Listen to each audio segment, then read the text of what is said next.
Hello everyone, welcome back to the channel. In this video, I'm going to walk you through how to use Freshservice Project Management. So let's get started because I'm going to walk you through different steps on how to get started. So the first step is to sign up.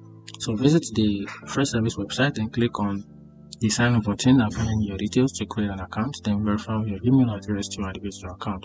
Then on step 2, you have to set up your project. So to start up, you have to log into your account, which is your Freshservice account. Then click on the project icon on the left hand side.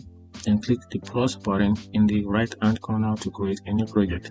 Then fill in your project name, select a template if desired, then set a start and end date, assign to project manager, and choose visibility settings.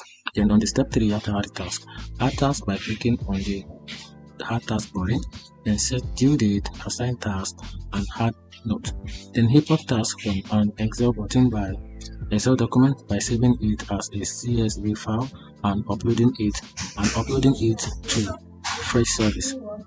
Then on step 4, you have to manage tasks, which use the different views such as group view, list view, board view, and Gantt view, and roadmap view to manage your task.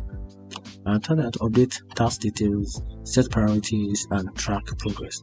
Then on step 5, you have to customize your project settings. To do that, you have to add the project description, update start and end date, set project key, and choose priority levels. And after that, you can add customs to align with your imported data.